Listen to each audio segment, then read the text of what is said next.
नमस्कार. दीपक रेगे कथाकथन चॅनलवर तुम्हा सगळ्यांचं मनापासून स्वागत. मित्रांनो, आज तुम्ही ऐकणार आहात डॉक्टर अनघा केसकर यांच्या लेखणीतनं साकारलेली कथा. पण तत्पूर्वी तुम्ही जर आत्ता चॅनलवर पहिल्यांदा आला असाल किंवा अजूनपर्यंत चॅनल सबस्क्राईब केलेलं नसेल तर प्लीज चॅनल सबस्क्राईब करा. ऐकूयात डॉक्टर अनघा केसकर लिखित अनाहूत. रात्रभर आभाळ फाटल्यासारखा पाऊस कोसळत होता. या कुशीवरनं त्या कुशीवर वळताना त्याच्या आवाजाच्या चढ उतारावरनं पावसाच्या तीव्रतेचा मी अंदाज बांधत होतो.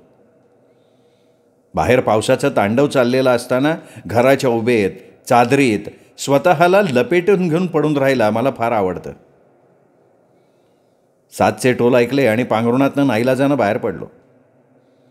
व्हरांड्याचं दार उघडलं. रस्त्यापलीकडची घरं दिसत नव्हती. वाऱ्याच्या झोताबरोबर अंगावर पावसाचा सपकारा बसला तसं मी घाईनं दार बंद करून माघारी वळलो. वळता वळता घरालगतच्या फुटपाथवरची मानवी आकृती बघितली आणि थबकलो. तरी दार बंद केलं. आतल्या खोलीतल्या खिडकीपाशी बघितलं. मगाशी खरोखरच आपल्याला मानवी आकृती दिसली का भास झाला. किती वाजले तो? सुमतीनं विचारलं. 7 वाजलेत. आज काही ऑफिसला जाता येईल असं वाटत नाही. झोपतो हवं तर. चेचे, मला नाही दांडी मारून चालणार. आधीच माझा खूप बॅकलॉग साठला आहे. खरंय खरंय, तुम्ही गेला नाही तर तुमची संस्था चालणार कशी, नाही का? जा जा जा, पण एखादी होडी बिडी मिळते का ते बघ. तुमचं म्हणजे ना फारच असतं. अहो, एवढ्या तेवढ्या कारणासाठी सुट्टी घेऊन कसं जमणार? जवळच तर आहे ऑफिस. आणि काय हो, एवढं काय बघताय मगापासनं बाहेर? अगं इकडे ये ना. हा माणूस बघ ना कसा पावसात भिजतोय.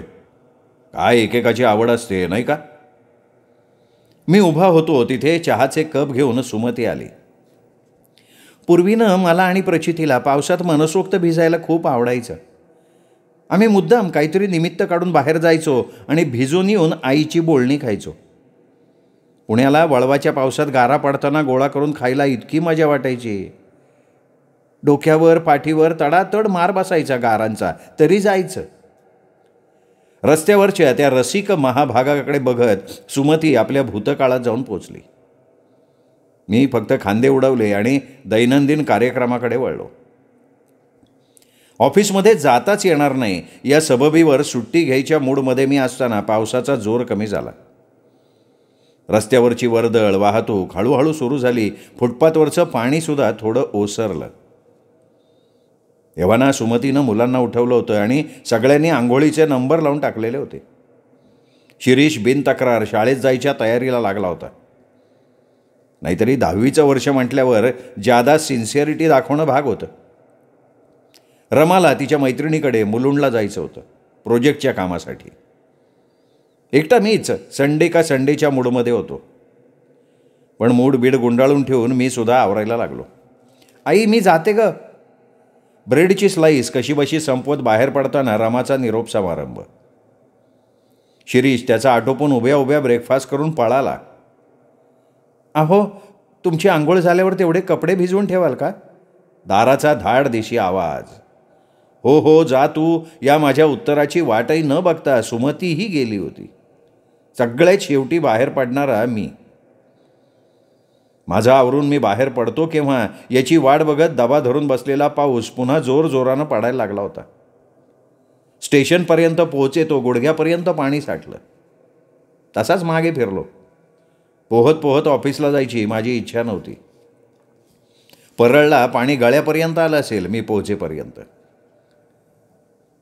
साचलेल्या गलिच्छ पाण्यातून मार्ग काढत पाण्याखाली दडलेल्या मॅनहोल्सचा खड्ड्यांचा अंदाज घेत घरी यायला 25 मिनिटं लागली.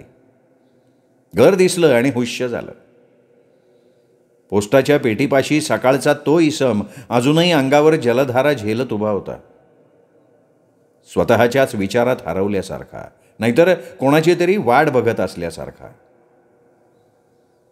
धन्य रे बाबा तुझी, असं स्वतःशी पुटपुटत घराच्या कोरड्या स्वच्छ जगात मी शिरलो. लॅच उघडल्याच्या आवाजानं जाग आली. डोळे उघडले तर टीव्हीच्या पडद्यावर धर्मेंद्र हेमा मालिनी गाण्यातनं एकमेकांशी भांडण्याच्या रंगात आले होते. या पावसाला ना आज वेड लागलाय. सकाळपासून नुसता उच्छाद मांडला याने. मुंबईच्या पावसाला न शोभणारी रंगीबेरंगी फुलाफुलांची छत्री मिटत ओल्या कपड्यातली सुमती दार उघडून आत येत म्हणाली. तिचा आविर्भाव बघितला आणि मला हसायला आलं. घराच्या कोरड्या उभ्यात असलेल्या माणसाला जशी पावसाविषयी आत्मीयता वाटत असते ना, तशी मला आत्ता वाटत होती. पण माझं हसू लपवत मी साळसुदासारखा बनलो. हा टॉवेल घे आणि हा तुझा गाऊन. बॉयलरला पाणी आहे कोमट, तोवर मी गरम चहा करतो. हसू कसलं आलं? माझ्यावर डोळे रोखत सुमतीनं विचारलं. म्हणजे एवढा आटापिटा करून सुद्धा माझं हसू खट्याळपणे चेहऱ्यावर उमटून गेलं होतं तर. हे काही विशेष नाही का? पण वारा, ऊन, पाऊस आणि तुम्हा बायकांची ती रजोवदना सखी, हे लोक आले ना तरी शिव्या खातात, न आले तरी शिव्या खातात, म्हणून गंमत वाटली. सुमतीनं मानेला झटका दिला. अगं पावसानं आषाढातही बरसायचं नाही तर मग काय करायचं? सुमती बाथरूममध्ये शिरली आणि मी स्वयंपाकघरात चहाच्या तयारीला लागलो. अंगावरची कळकटलेल्या पाण्यात भिजलेली साडी काढून टाकली आणि अंगाला चिपकून राहिलेला विशिष्ट असा भणभणणारा वास साबणानं धुवून काढला, म्हणून सुमती जरा नेहमीच्या मूडमध्ये आली होती. ती उत्स्फूर्तपणे म्हणाली, हा हा हा, चहाचा मस्त वास येतोय. झालाच बघ.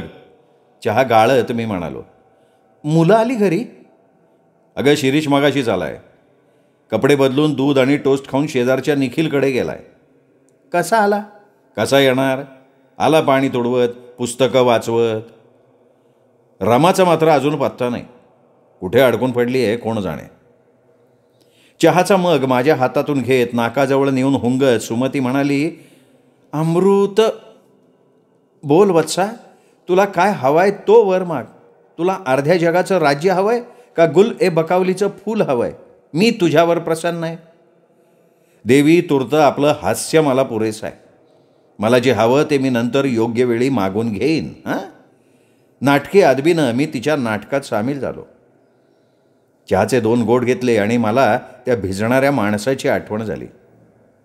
मी सुमतीला विचारलं, अगं मला अर्ध्या वाटेतनं आज परतावं लागलं. पोस्टाच्या पेटीपाशी तो राखाडी कपड्यातला माणूस उभा होता, तसाच सकाळसारखा भिजत. तुला दिसला का ग आत्ता येताना? कोणता माणूस? तो काळेला, मध्यम उंचीचा, डोक्याच्या मागच्या बाजूचे केस नसलेला तो? हां, हो हो, आत्ता आठवलं ग. एका बाजूचे त्याचे केस फार चकोट केलेले होते. जखमेच्या वणानं जातात ना तसे गेले होते वाटतं. तसा तो वेडा प्यायलेला वाटला नाही. हो, मी पाहिला त्याला, पण आता तो पोस्टाच्या पेटीजवळ नाही. आपल्या समोरच्या फुटपाथवर उभा आहे इकडे तिकडे बघत. मला जरा विचित्रच वाटलं. म्हणजे त्याचं ते तसं उभं राहणं. म्हणजे लोक पावसात मुद्दाम हिंडायला जातात, पण ते त्याची मजा लुटतायत असं जाणवतं. हां, म्हणजे एक्झॅक्टली. मलासुद्धा तेच खटकलं. बघूयात अजून आहे का.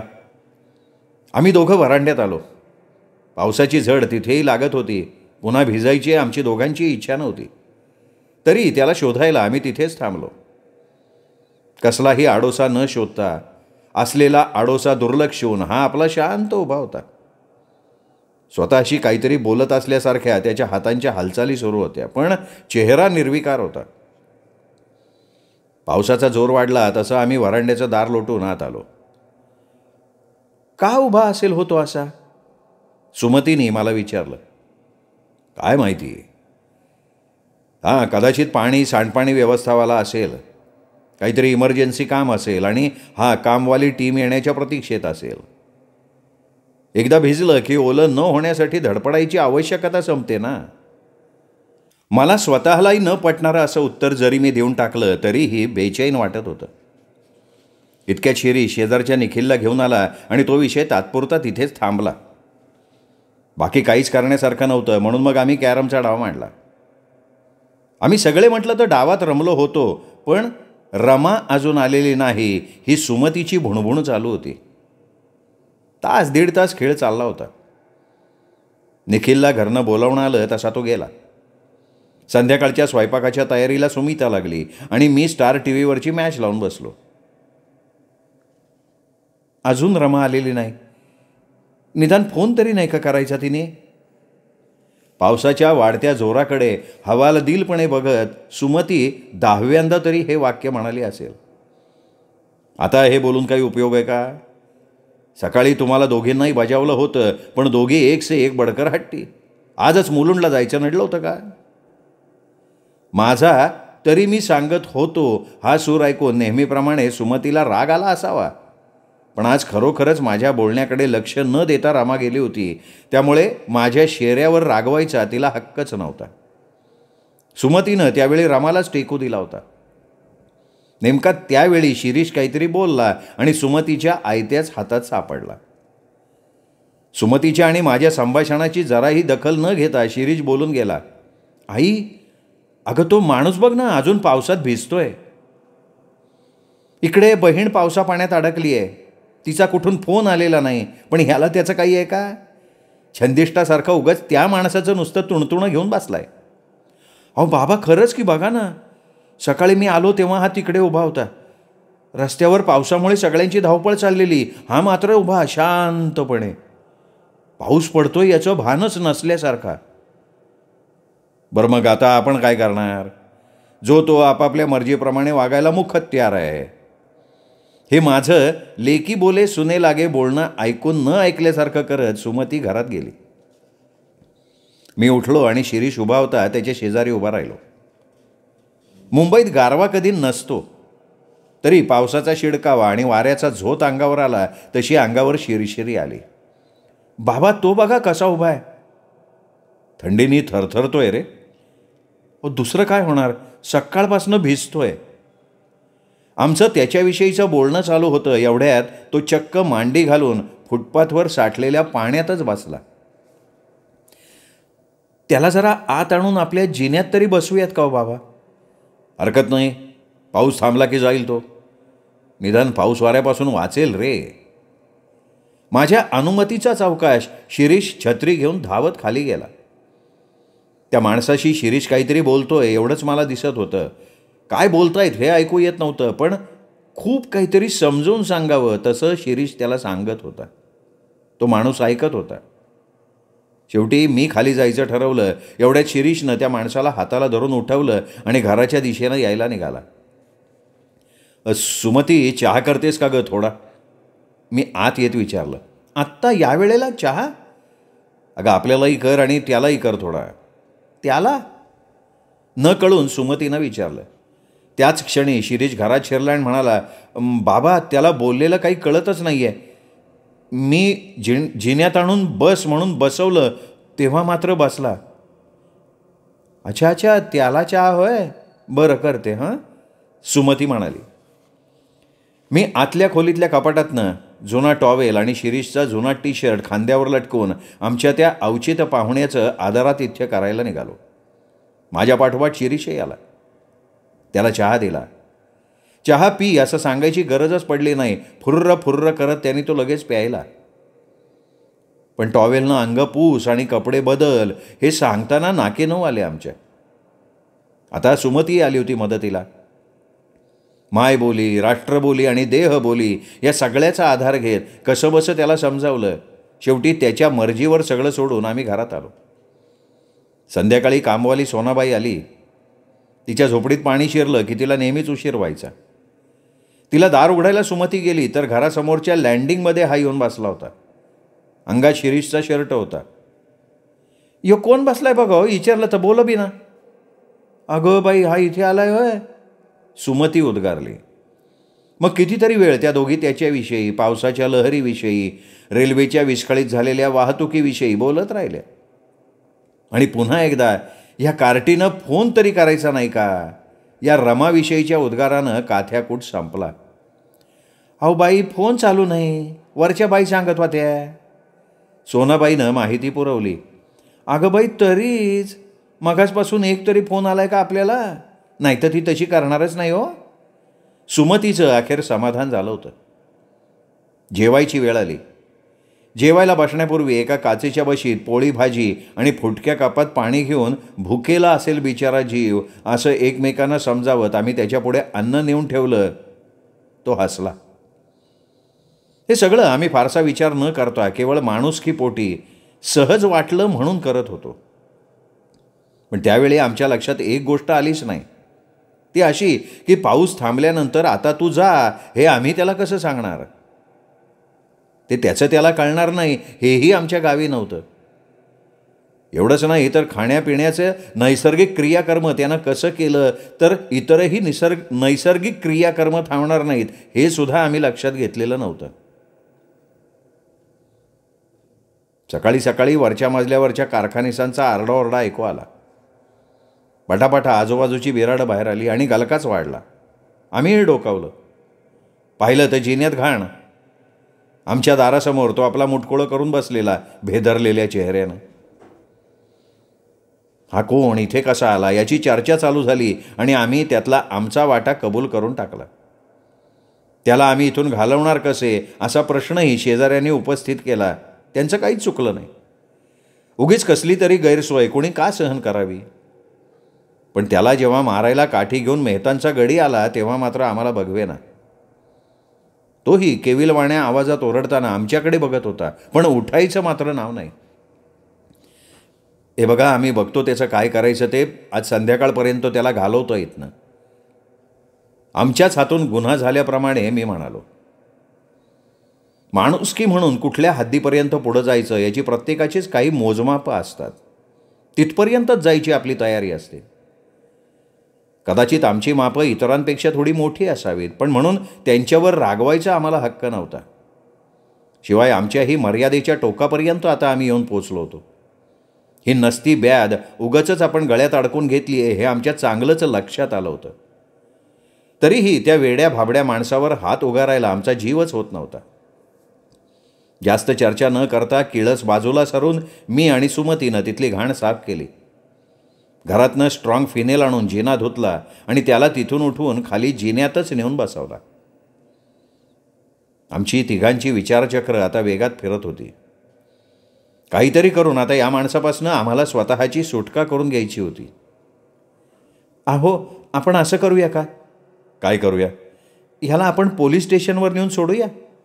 अगं कसं सोडणार? तो आता इथनं मुळीच हलणार नाही. उचलून न्यायचं का त्याला? मी वैतागून तिचा प्रस्ताव फेटाळला. तो पुन्हा आपल्या दारात येऊन बसलाय, शिरीषने सांगितलं. आणि पोलिसात सोडायचं म्हणजे आली ना पंचायत. ते 17 चौकशा करणार, जाबजाबान्या घेणार. कोणी सांगितले ती कटकट? आणि वेळ कोणाला एवढा? सुमतीच्या प्रस्तावावर विचार करत मी अडचणी मांडल्या. मग असं करूयात का आपण? सुमतीनं काळजीग्रस्त आवाजात मला विचारलं. आई, एक आयडिया आहे. मी 2 बिस्किटांचे पुढे आणतो, त्याचं आमिष दाखवून त्याला बाहेर काढतो. शिरीषच्या सुपीक डोक्यातली ही शक्कल. अरे पण रस्त्यानं त्याला असं कुठपर्यंत नेणार तू? शिवाय तू परत फिरलास की हा परत मागोमाग येईल. मी शंका व्यक्त केली. रस्त्यानं तमाशाच होईल तो. मग बाबा असं करूया का, त्याला देतो एका लोकलमध्ये बसवून.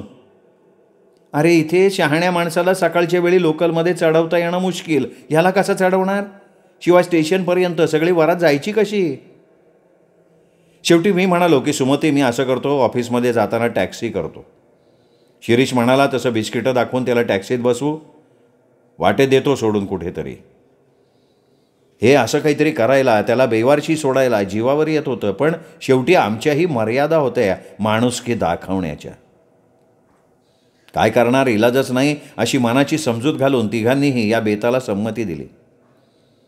माझं सगळं आटोपून मी रोजच्यापेक्षा लवकर बाहेर पडलो. ठरल्याप्रमाणे शिरीषनी बिस्किटाचे पुढे आणले, त्याला दाखवले. तो हसला पण उठे ना. 2 पायऱ्या मी खाली उतरून गेलो, पुडा फोडला, एक बिस्किट बाहेर काढलं. ये तुला देतो मी, मराठी, हिंदी, इंग्रजी तिन्ही भाषेत म्हटलं.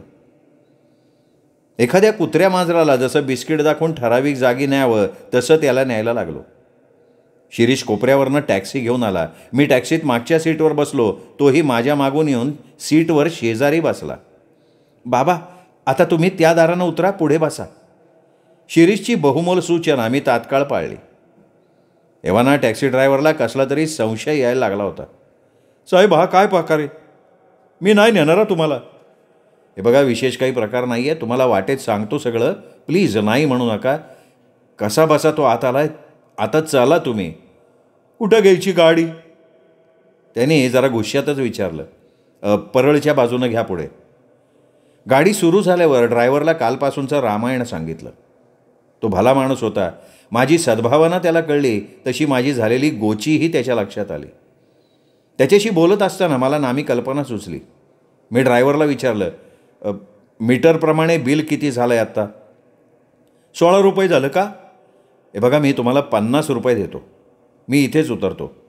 लिमिटेड बसच्या स्टॉपवर सोडा मला आणि याला पुढे कुठेतरी नेऊन सोडून द्या. हो, मी कुठं सोडणार याला? आणि हा उतरलाच नाही तर तुमचं तुम्ही निस्तरा राव. हे बघा, तो माझी पाठ सोडणार नाही. तुम्हाला तो तसा ओळखतही नाही. मी बिस्किटाचा पुडा ठेवतो, तो दाखवा म्हणजे तो नक्की उतरेल. उतरला की टॅक्सी घेऊन जा. आपण कुठं? कुठेही. गल्लीबोळात जिथे गर्दी असेल ना तिथे याला सोडा. जरा आढेवेढे घेऊन का होईना, पण टॅक्सीवाला 100 रुपये देऊ केल्यावर ह्या कामासाठी राजी झाला. मी सुटकेचा निश्वास टाकला. एकदाच त्या अनामिक दोस्ताकडे नजर टाकली.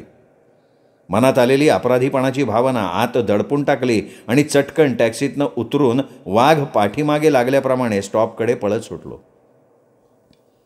समोरून टॅक्सी गेली तेव्हा पाठीमागच्या सीटवरचा त्याचा निर्विकार चेहरा दिसला आणि टॅक्सी गर्दीत मिसळून गेली. ऑफिसमध्ये गेल्यावर सुमतीला फोन करून सगळी हकीकत सांगून टाकली. तेव्हा कुठे मनाची बोच थोडी कमी झाली. तिनेही रमाचा फोन आल्याची आणि ती सुखरूप असल्याची बातमी सांगितली. रमा कुठे अडकली, कुठे कशी चालत गेली वगैरे वगैरे तपशील सुमती सांगत होती आणि त्यात गुंतायचा मी प्रयत्न करत होतो. लंच आवरमध्ये शेखरशी बोलताना कालच्या पावसाच्या धुमाकाळाबरोबर हा किस्सासुद्धा त्याला ऐकवला. तुझं काही चुकलं नाही असं त्याच्या तोंडून ऐकल्यावर मला थोडं बरं वाटलं. इतक्यात आणखीन 2-4 दोस्त आले आणि खरंच माझं काही चुकलं नाही असं सर्टिफिकेट त्यांच्याकडून मिळवलं तेव्हा कुठे मी शांत झालो. संध्याकाळी घरी परतलो तेव्हा जिना चढताना त्याची आठवण आली, पण सकाळच्या इतका अपराधी नाही वाटलं. माझ्यापुढेच कारखानिसांचा मुलगा चढताना दिसला तेव्हा तर आपण चांगल्या अक्कल हुशारीनं अडचणीतनं सही सलामत बाहेर पडलो असंही मला वाटून गेलं. सुमती, रमा आणि शिरीष आधीच घरी आले होते. बऱ्याच वर्षांनी कौटुंबिक संमेलन भरावं तशा थाटात त्यांच्या गप्पा रंगल्या होत्या. मी त्यात सामील झालो. एकीकडे TV चालू होता. माझ्यासाठी चहा करायला सुमती उठली. TVची वटवट बंद करावी म्हणून मीही उठलो. इतक्यात मनाच्या पडद्यावरून जाणीवपूर्वक घालवून लावलेल्या त्याचा फोटो TVच्या पडद्यावर आला. निवेदिका सांगत होती, उम्र 27, वर्ण काला, कद छोटा, सर के पिछली तरफ जख्म का बड़ा भद्दा, बाएं तरफ के बाल काले, दाहिने बाजू बाल नहीं. जब लापता हुआ तो उसने ग्रे रंग का खमीज पहना हुआ था. सर के ऑपरेशन के बाद अस्पताल से 10 दिन से लापता है. उसका पता बताने वाले को नगद 2.5 लाख रुपयों का इनाम मिलेगा. हमारा पता. आम्ही तिघांनी एकदमच ते निवेदन ऐकलं. ओ मा, सुमती म्हणाली. मी आणि शिरीष मट्ट दिशी खाली बसलो. आम्हाला एकदम काय झालं हे रमाला न कळाल्यामुळे ती बावचळून आमच्याकडे बघतच राहिली.